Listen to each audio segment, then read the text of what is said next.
August 1940. The skies above southern England are filled with aircraft and the sounds of battle. British pilots struggle to hold back an aerial onslaught.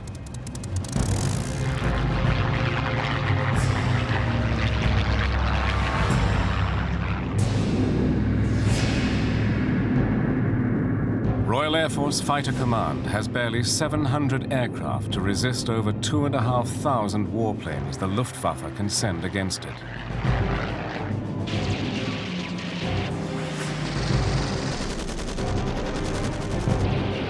The aerial battles are savage, desperate, critical for the survival of Britain.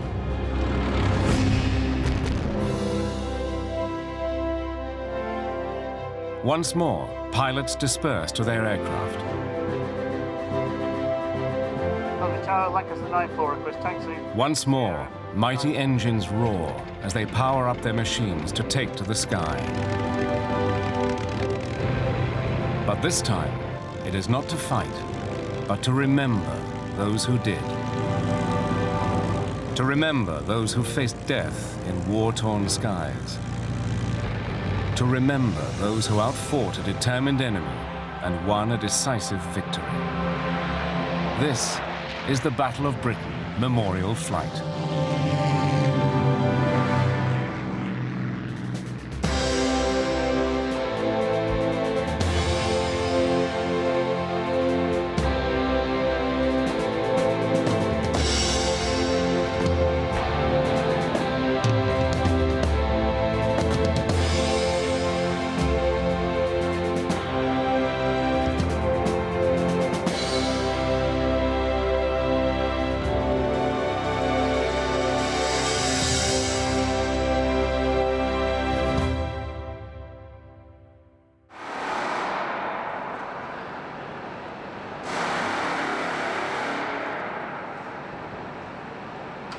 Mission today, safely down to Biggin Hill. We look to be arriving there by 10 o'clock, and at 10:30 we've got a briefing for the actual show. The Battle of Britain Memorial Flight prepares for an important operation. Many months of intensive preparation and hard work have led up to this day. What I'm going to do is take you chronologically through the day. We'll then ask Over 65 years ago, scenes like this were being repeated daily on airfields throughout Britain. An area which is cordoned off and as a consequence, we will be flying at squadron strength. Now, I'll be leading red section with... Then it was a prelude to flying operations that would strain every nerve. We'll be flying at 15,000 feet. For fighter pilots, it was a prelude to fierce combat, hurling their aeroplanes in twisting patterns through the sky. Feet. And Menzel, you'll be yellow section leader.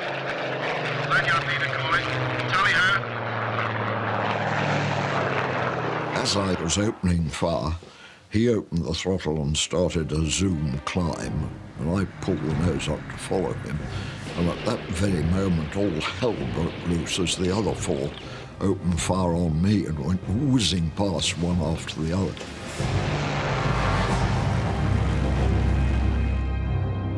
For the men of Bomber Command, it was the prelude to holding a steady course over hostile territory, heading toward a hornet's nest of enemy anti-aircraft activity, determined to wrench them from the sky. It's hell on earth because the barrage is so intense. You know you've got to go through that wall, you've got to go through that barrage. You can't turn back, you can't go up or down, you've just got to go on. Take off for 14:30 for the Lancaster. The preparations for this operation are as rigorous and thorough as those of 65 years ago. Finishing up with the final run-in along 07. Though these airmen will not clash with the savage enemy in the skies above, they will carry the memory of many thousands who did.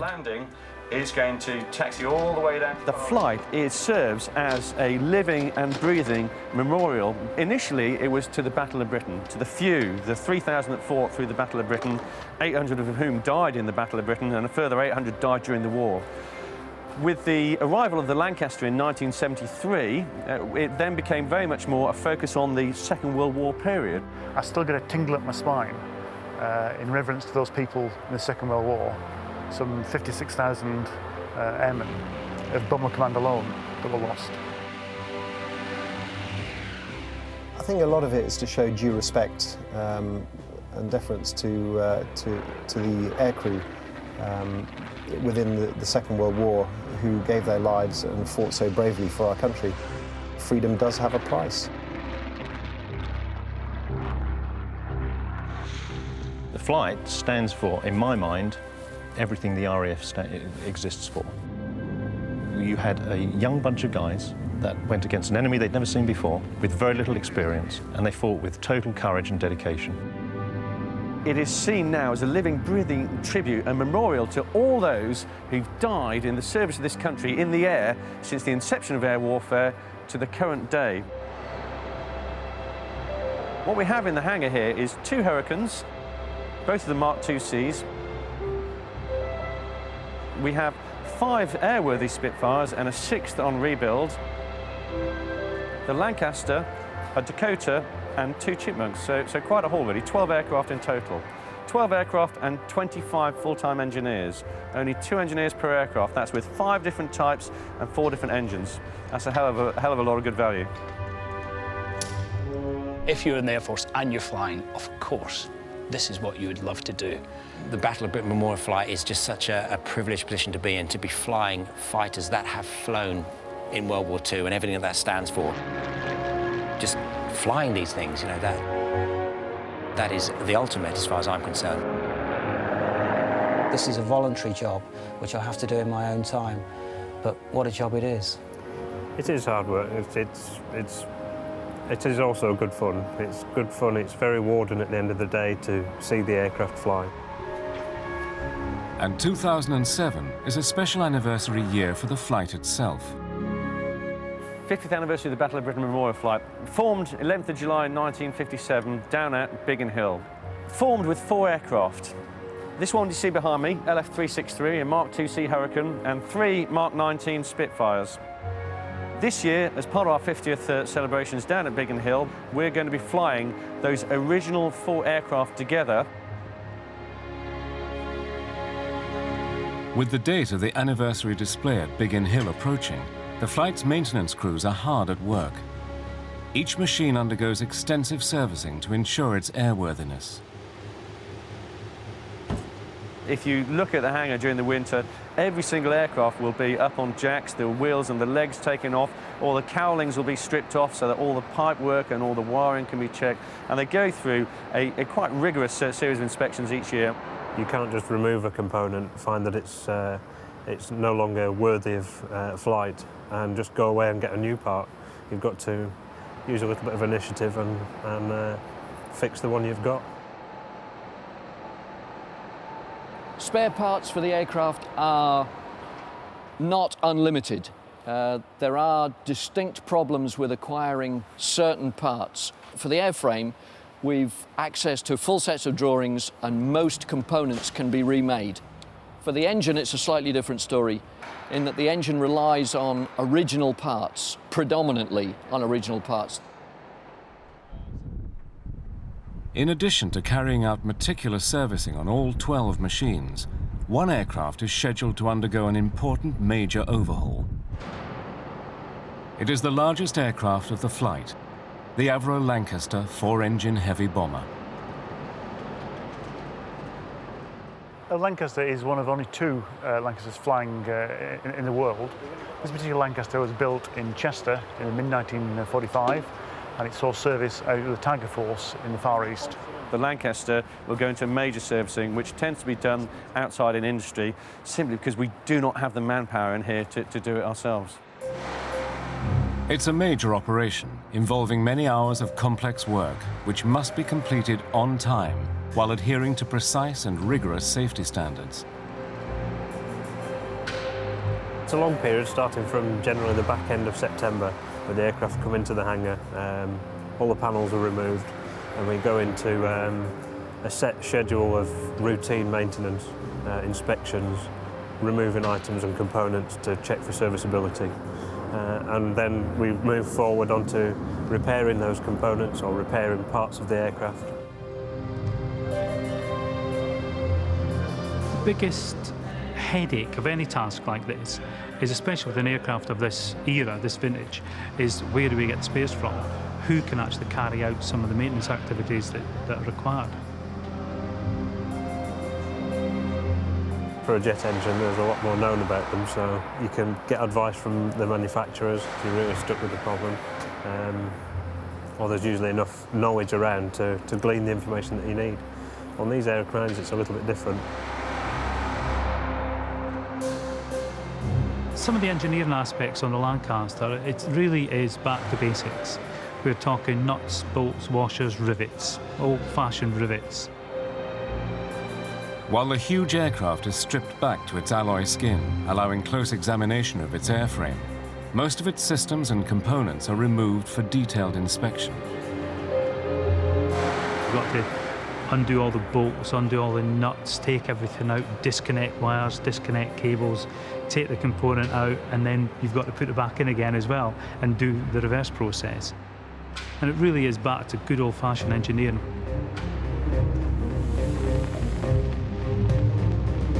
As work progresses on the Lancaster and other aircraft of the flight, it recalls the urgency of a generation that worked around the clock to produce aircraft that could hit back at the enemy.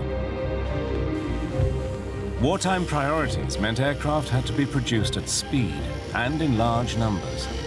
Thousands of men and women worked day and night, building these vital machines, meeting the demands of war and the need to replace aircraft lost in action. Manufacture and assembly is carried out with that delicate precision for which British workmanship is famous. A total of 14,000 Hurricanes were built. In the present state of Europe, it seems that the country couldn't possibly have too many of these fighters. More than 20,000 Spitfires constructed. A welcome sight is to be seen in the Vickers Works at Eastleigh, one of the factories where the production of Spitfires is rapidly going ahead.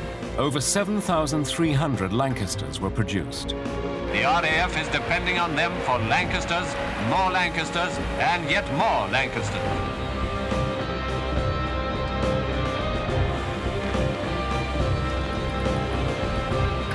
With the date of the display getting nearer, the engineers of the memorial flight work with confident optimism. She'll fly in the next 2 weeks. She'll be airworthy in the next 2 weeks.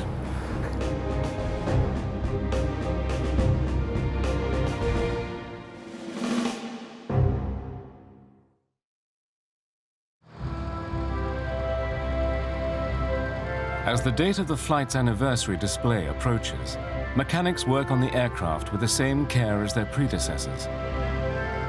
For the 50th anniversary year, 3 aircraft are receiving special attention, which will mean additional work and restoration.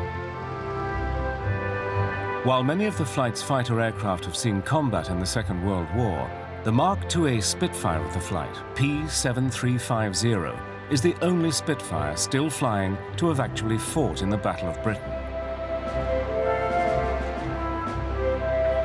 One of its wings still bears the faint traces of repaired bullet holes, where it was hit by machine gun fire during combat.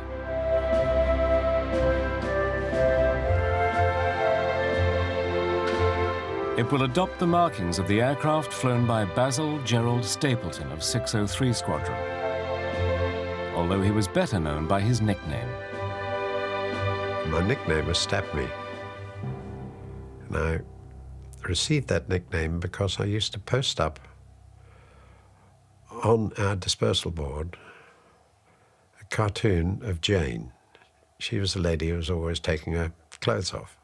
And Captain Really Foul was always chasing her. And his favourite expression was, "Stab me, what a filly." And that's how I got the nickname of Stab Me. Barely out of his teens in 1940, Stab Me Stapleton was soon in action. The first 7 days we were decimated. I think we lost 9 pilots. 2 or 3 shot down, but got away with it. But after that, we learnt how to fly in formation, covering each other, rather than flying in a very tight formation where you're covering nobody. And our credo was, keep your height or keep your speed. Then you had the best chance of keeping out of trouble. In the hard reality of aerial combat, even battle-experienced pilots could find themselves in trouble. And that's when I was shot down. And a cannon shell came in between the 2 center guns on the starboard wing. And I was fortunate there because the guns took the explosion. I had no ailerons, so I couldn't turn left or right. And I saw a stubble field that had been harvested, and I made for that, and I overshot it. And I finished up in a hop field, and I stopped in about 30 yards. And the aircraft didn't even touch the ground. It had been supported by all the canes in the hop field. While the Spitfire continues to dominate popular memory of the Battle of Britain, it was the Hawker Hurricane that comprised the bulk of RAF fighter strength throughout the summer of 1940. The Mark IIC Hurricane of the flight, PZ-865, is known as the last of the many for good reason. This is the last Hurricane ever built on the production line. It was delivered in 1944, didn't spend any time with the Air Force. There was indeed a tremendous... It did spend time in the air races during the 1950s.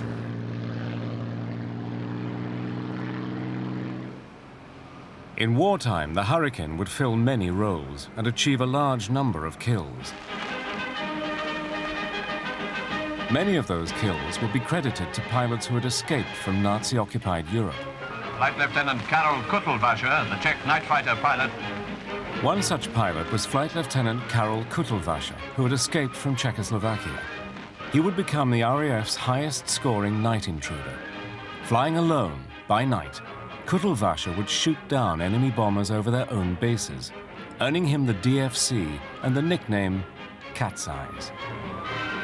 What's your favorite type of German plane? Well, I don't mind. I like them all going down. The flight's Hurricane, famous in its own right as the last Hurricane ever built, will fly in the colors and markings of Kutlwasser's own aircraft.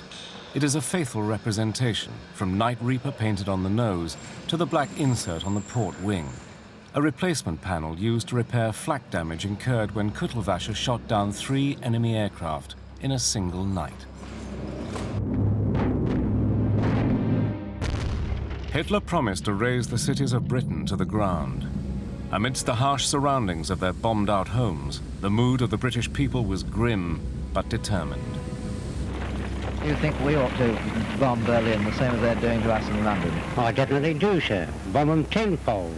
If I was a man, I'd go over there and I'd give them the same as what they gave us here. I should think so, too. A bit worse than this, I hope, with a wicked bugger like he is. The Allied air forces are tasked with the destruction and dislocation of the German military, industrial and economic system, to a point where their capacity for armed resistance is fatally weakened. We were stuck in the war. I think we had to try and get enough damage done over there to reduce their capacity for war effort, and the Lancaster fought a war as the main aggressive side of our war effort. We were posted to 100 Squadron, and we arrived at, that was at Waltham, RAF Waltham. We arrived there in June in 1943 with some trepidation, and we were surprised to be assigned a brand new aircraft.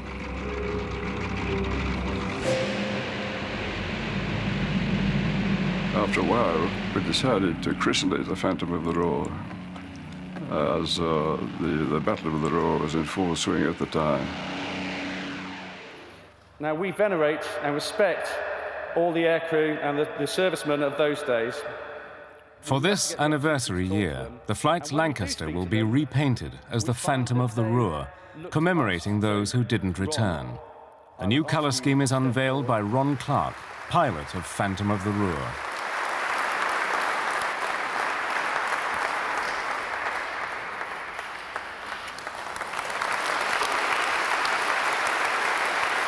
Well, every aircraft had a picture of some sort on the front. But every time you flew on an operation, the ground crew painted a little yellow bomb on the side, and you had a whole row of these bombs on the side of the aircraft. If you flew to Italy, they painted an ice cream on it instead. After 33 operations with 100 Squadron, Phantom was transferred to 550 Squadron, where it would go on to complete a total of 121 operational flights. In an 18-month period, Phantom of the Ruhr totaled 830 hours of operational flying. As well as the major part it played in the bombing campaign, Lancasters of 617 Squadron were specially adapted to carry Barnes-Wallis's bouncing bomb to attack the Mona, Sorp, and Ada dams. And the Lancaster's huge 33-foot-long bomb bay made it the only aircraft capable of carrying the 12,000-pound Tallboy and 22,000-pound Grand Slam bombs, also developed by Barnes-Wallis. Must have been tremendously hard work for them. An awful lot of respect for what those guys did under the pressures they had. It's something that I often think about, and when it's sometimes times are hard here and the job's quite difficult, you think you should maybe just be quiet and get on with the job. Because none of us really expected to finish a tour.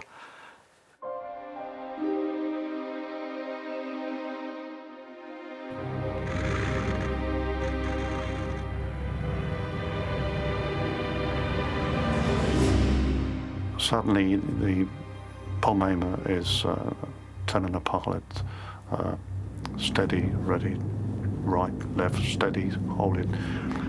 And the pilot is struggling to control the aircraft because the vibration due to the flak going off. All you concentrate on, I must get it plumb in those marshalling yards. I must get it smack on that factory. This is what you aim for. But you are shouting, and those shouting into your microphone. For Christ's sake, drop the bloody thing, let's get out of here. No way. He says, we've brought them all this bloody way, we're going to drop them where it hurts. The Lancaster crews would face this night after night, a grinding battle of attrition in the sky that would last for years.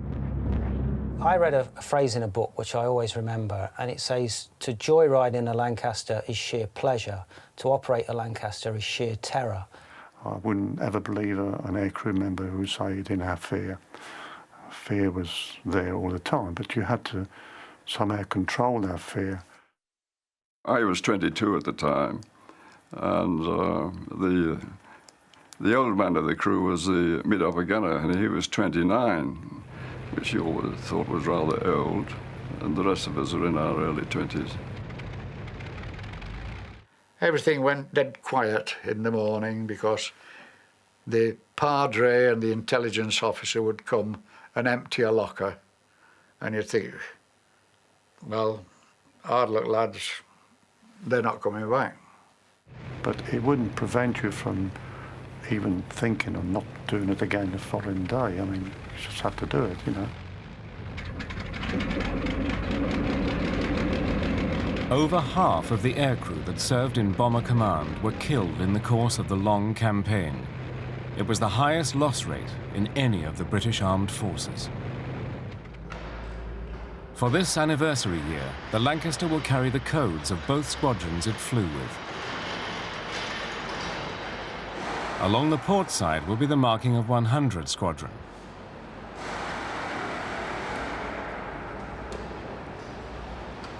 Along the starboard side, those of 550 Squadron.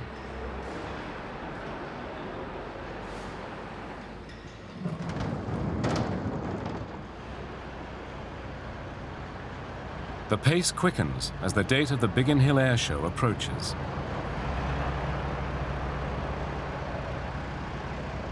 The Rolls-Royce Merlin engines receive their engine tests.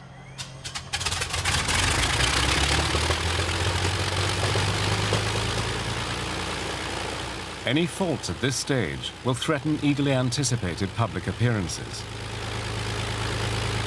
So I do remember the VJ Day fly past 2 years ago, and to me, that still represents the most poignant experience I've ever had in the air. We were planned to drop 1 million poppies from the Lancaster, and it looked to me, as it did to millions of others, as if the aircraft was bleeding. It just looked like a stream of blood coming out of it, and that thought, coupled with the whole experience of being there, was quite awe-inspiring. Whenever you speak to anybody, and I was certainly feeling these emotions at the time, people say two things about the memorial flight. It's always tears in the eyes and hairs on the back of the neck. And that moment for me was very much one of those moments. With all tests completed, flight plans are finalised. Now these historic aircraft are ready to take to the skies. And airborne at 9 o'clock. Any questions? Great, let's hit it.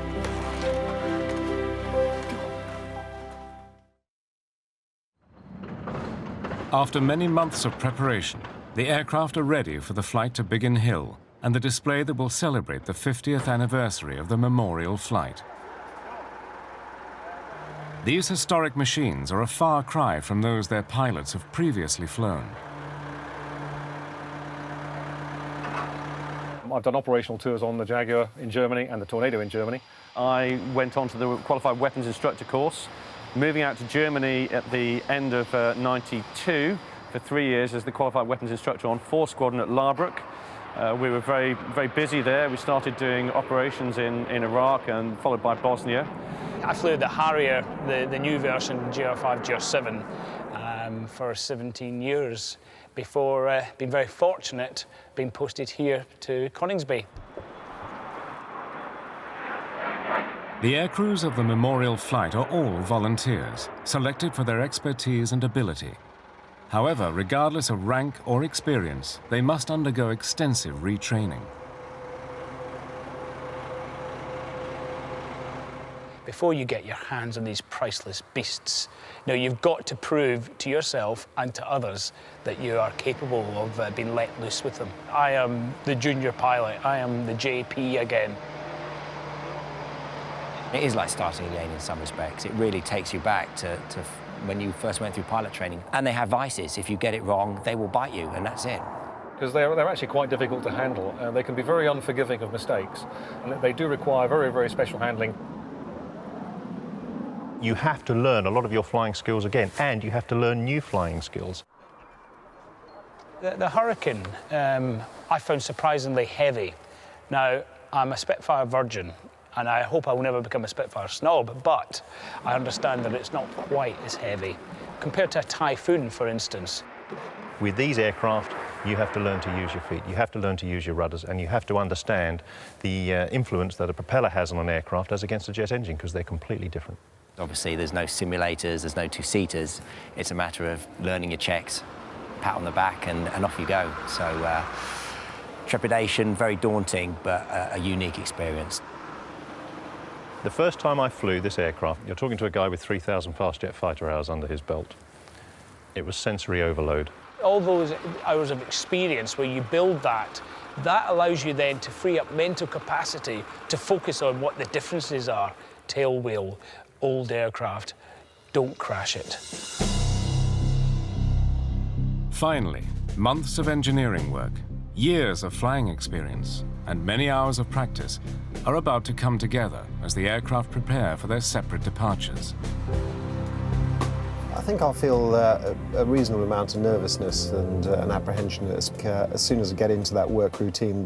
Those fears, like stage fright, disappear, and then you just get down into the job in hand and make sure you do work, professionally and thoroughly. Then we climbed on the aircraft. We all had jobs to do, and our concentration was on that. You all had a job to do, and that was a pretty hectic job, and therefore your feelings were more getting on with things than anything else, and it was doing whatever the side of your job needed to be done. Start one. Start that one engine now. What we have in these aircraft is absolute raw instrumentation. It is back to basics flying. But the biggest difference really is in the takeoff and the landing. With a jet, it just goes straight. With these machines, with a huge, great fan on the front, there's a tremendous amount of torque. They date from the 1940s as to when they were built. And they use flying techniques and procedures that are very much associated with a bygone age. You are flying with the spirits of 1,000 people sat on your shoulder, making sure that you treat this aircraft with the respect it deserves.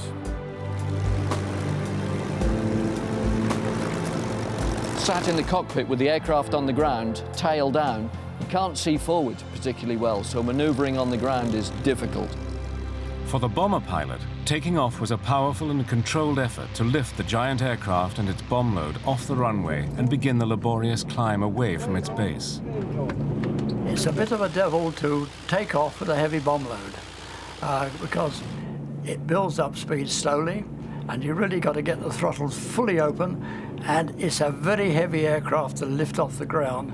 And then you let the 2 outer engines go and let all 4 go, and then the whole lot are released, and that moment is a moment you never forget. Suddenly the engines roar up, the brakes come off, and you surge forward.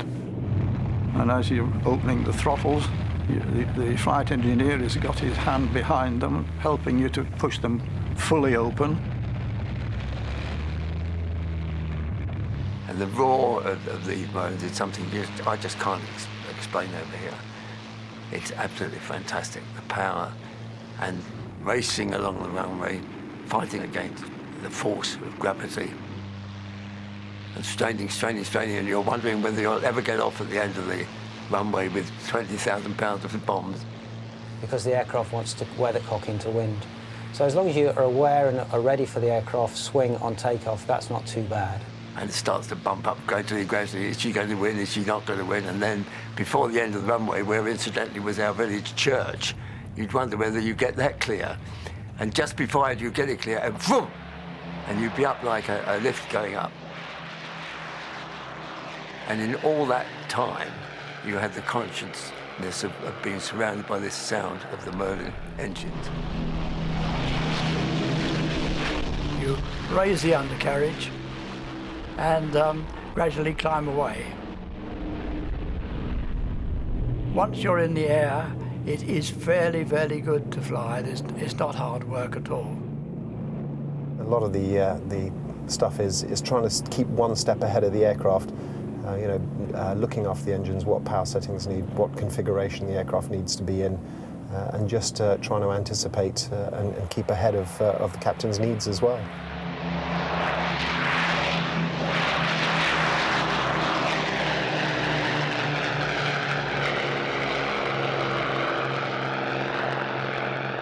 My flight engineer hated having to increase the revs to speed up. It mucked up his fuel consumption, and he prided himself on getting 1.1 miles to the gallon out of a Lang. En route to Biggin Hill, crew members can only imagine what it must have been like to fly these aircraft in hostile skies.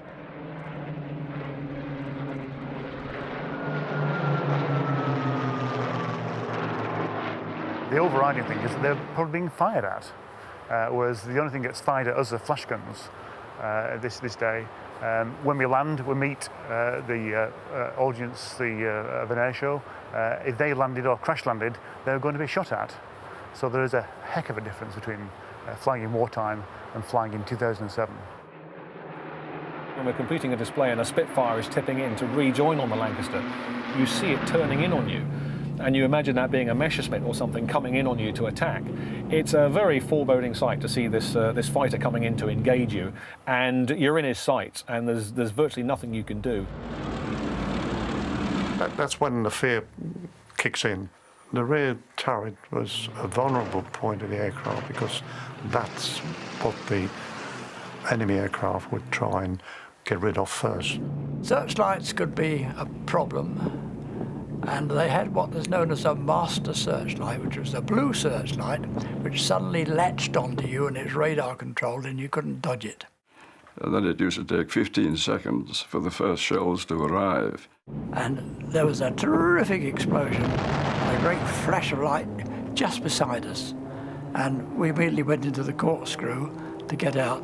I threw the aircraft around all over the place. I lost over 10,000 feet in doing it.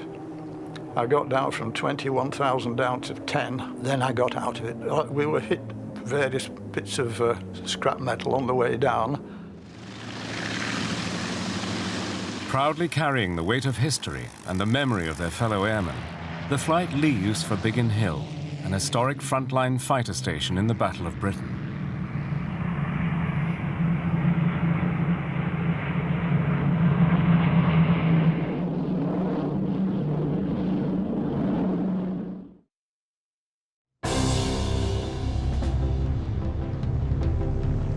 Crowds have been gathering at Biggin Hill, eager to see the memorial flight as it makes one of 700 individual appearances during this season alone. As the sound of the Merlin engines are heard over Biggin Hill once again, the people on the ground look to the sky, welcoming the aircraft home where the flight started 50 years ago.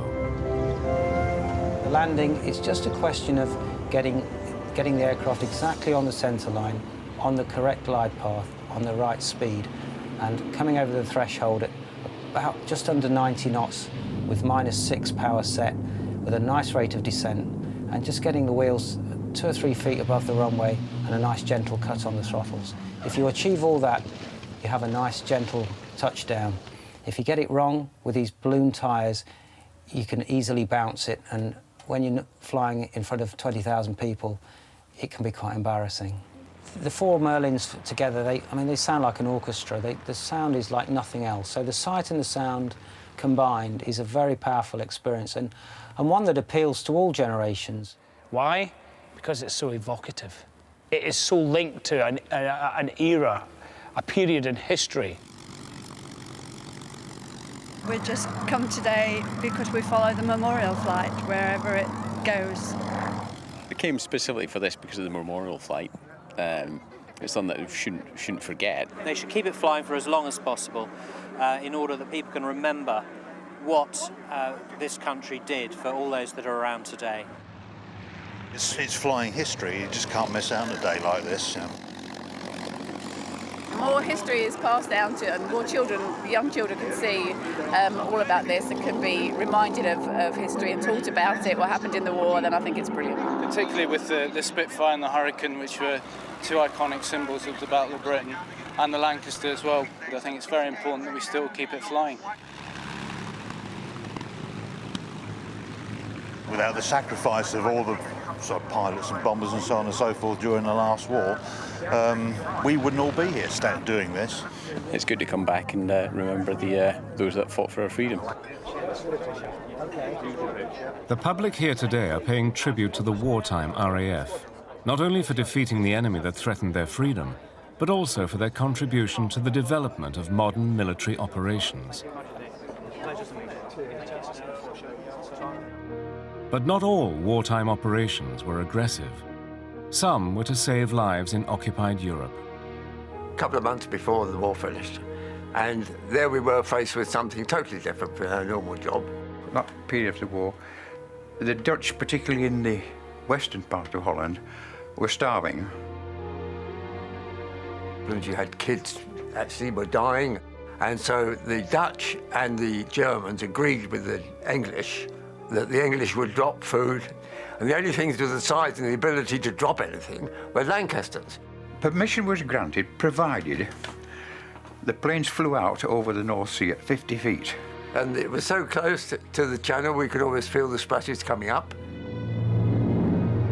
The bomb member picked up the actual dropping site, which was marked, and then we just released the stuff, like instead of releasing bombs, there was food.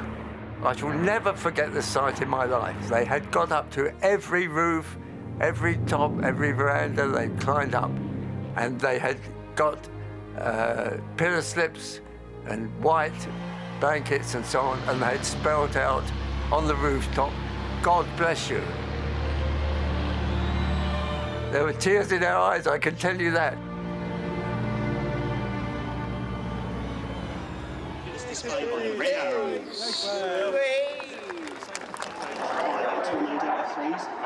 Hello, young man, how are you? You had a nice time?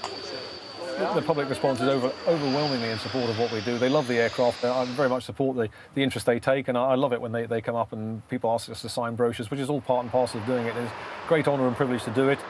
It's nice meeting the public, and generally they've got good things to say about us. They enjoy seeing the aeroplanes, but it is quite embarrassing sometimes. Nice prize. There we go. Thank you. Here they come. I've met some wonderful people, shown them in the Lancaster for the first time they've been back in since the 1940s. One particular guy had an artificial leg, and I said, well, if you can get in, please do so. And he was like a rat up a drain pipe. back to the bomber's position.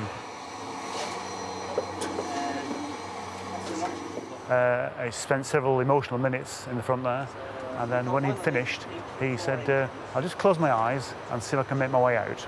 He made his way out unarmed. The flight's ground crews often have to work irregular and prolonged hours during the season supporting the displays, a contribution that is acknowledged also by the airmen of the past.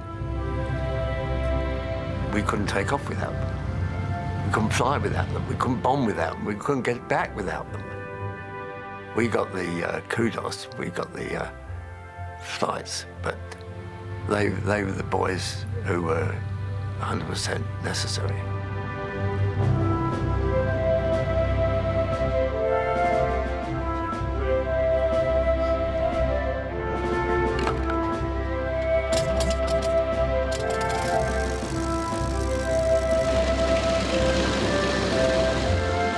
Once again, pilots and crew board their machines to prepare for their anniversary display.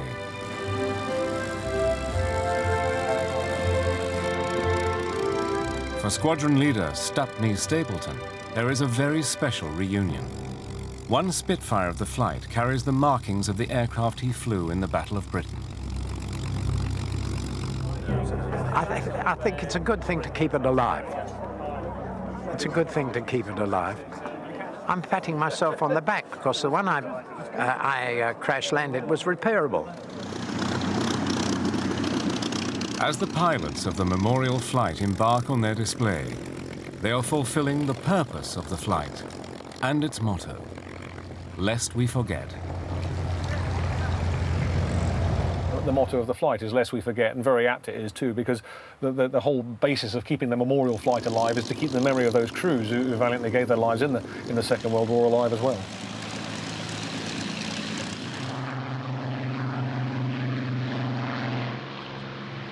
As we estimate in a season, around about 6 million people will see the aircraft performing at various flight paths and displays around the country. When we're up there flying, we hope we inspire the nation. We hope we inspire the youth, inspire them to take an interest and understand what was sacrificed in their name. Sacrifice, duty and service were the watchwords for an entire generation, whether they be in factories or flying. Each person on the flight shares a passion for the airplanes, a passion for the flight, a passion for showing the airplanes out. We're all immensely proud of being able to do this.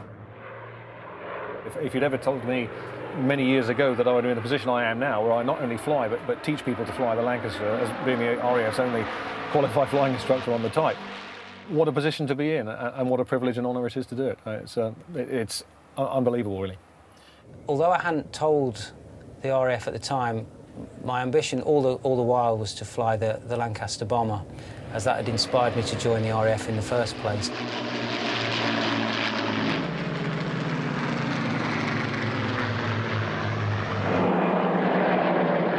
Frontline aircrews of the RAF are no different at all from the frontline aircrews that they were during the war. That people just doing their job to the best of their ability.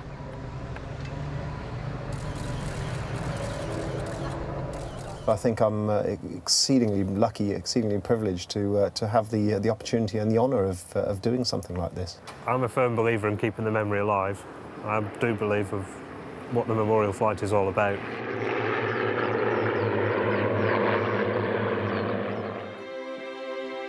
More than 60 years have passed since the fighter pilots of the Battle of Britain stood down at the end of the day.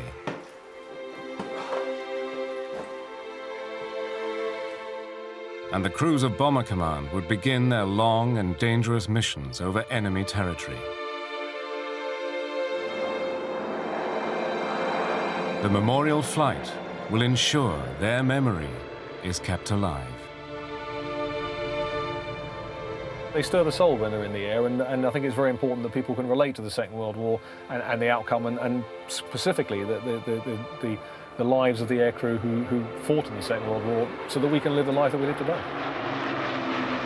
It's one of the few remaining parts, of our history, isn't it? I think we should hang on to the bits that we have.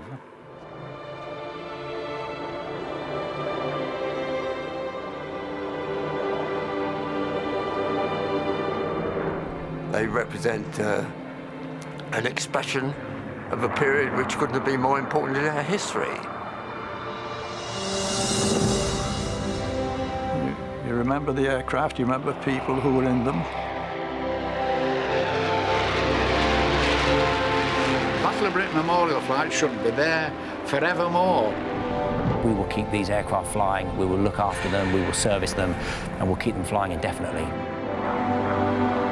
50 years on, they're still going strong. They can do this for another 50 years.